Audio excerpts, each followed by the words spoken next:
Le 4 février 1938 paraissait dans le toujours excellent « Je suis partout » la critique de François Vineuil du film américain « La rue sans issue », Dead End, texte intégral à l'exception de certains mots supprimés en raison de la censure sanctionnant le délit d'opinion. Sans être pour cela obsédé par les conflits de race et les idéologies politiques, on ne peut manquer devant le film « Rue sans issue » de faire quelques réflexions très utiles à l'intelligence de ce spectacle. Voici, sur les bords d'East River, un des quartiers les plus sordides de New York. De riches bourgeois écervelés, amateurs de pittoresque, ont fait construire au milieu de ces masures des immeubles somptueux. Penchez-vous avec eux sur ce cloaque.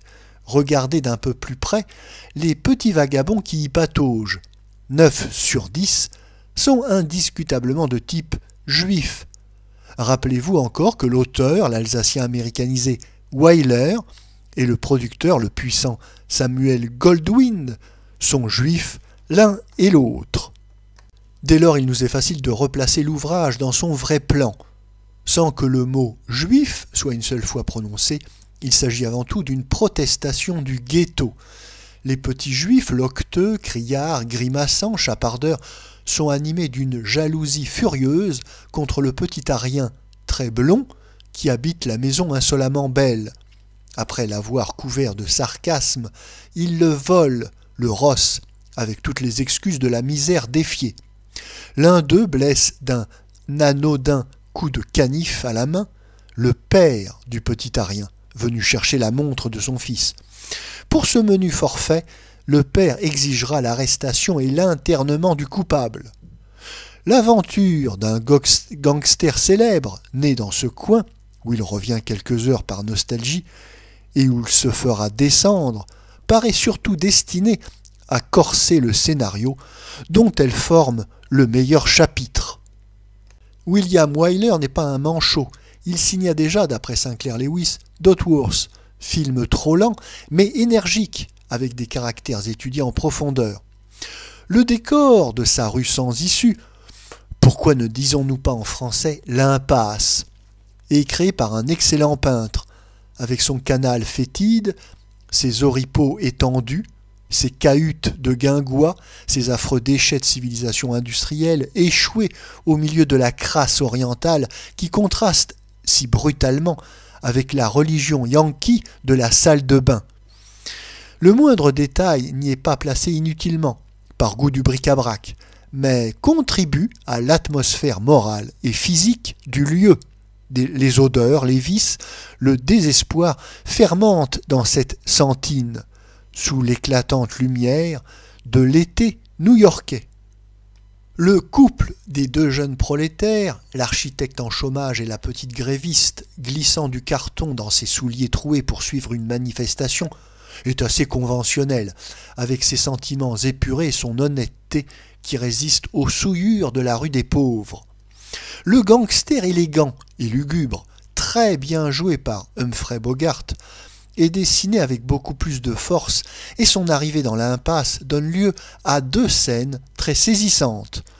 Son entrevue avec sa mère, vieille et misérable, au visage usé de douleur, qui le maudit et le gifle dans un escalier puant, la rencontre de son ancienne maîtresse, son amour de 18 ans, devenue une prostituée cynique et tuberculeuse. Le jeu des gamins juifs n'a pas moins d'accent.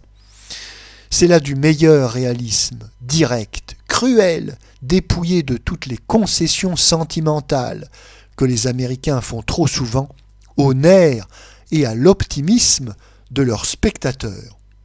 Mais l'admiration que soulève Rue sans nom en pays démocratique ne tient guère à ses mérites. Le film de M. Wyler est de ceux dont nous avons coutume d'entendre louer la générosité. Immanquablement, ces sortes d'ouvrages sont un appel à la haine, à la guerre des classes. Il faudrait être bien sourd pour ne pas l'entendre entre les murs de Rue sans issue. Le tenant comme de juste la plus bruyante partie dans ce concert. On peut dire qu'il s'agit d'un cas particulier, que la faute est d'abord aux riches capitalistes et qu'ils n'ont qu'à construire leur palais ailleurs.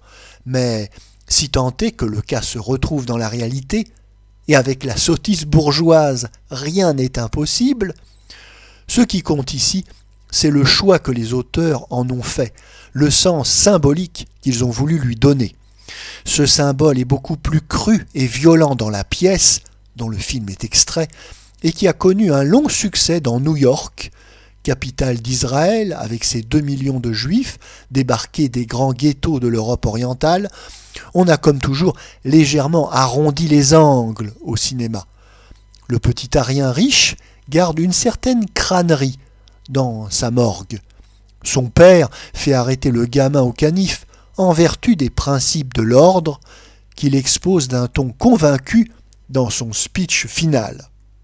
Mais vous pensez bien que ce sont là des arguments ménagés avec adresse pour une discussion à froid.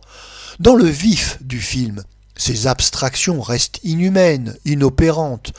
Ce justicier, parlant du haut de ses dollars et faisant tomber les foudres de la loi sur de petits pauvres, apparaît odieux. Ce sont les intentions des auteurs, et ils ont parfaitement atteint leur but. Si les hommes de gauche qui mènent le train autour de rues sans issue étaient libres de leur jugement, ils verraient mieux que les servitudes sociales alourdissent ce film. Si les détails sont justes, si Wyler, tout en s'inspirant de l'ancien cinéma judéo-allemand, a su éviter ses thèses les plus pesantes, cette histoire de l'orpheline rivale en amour de l'orgueilleuse héritière, du gangster succombant au coup de la vertu vengeresse, côtoie le Pierre de Courcelles.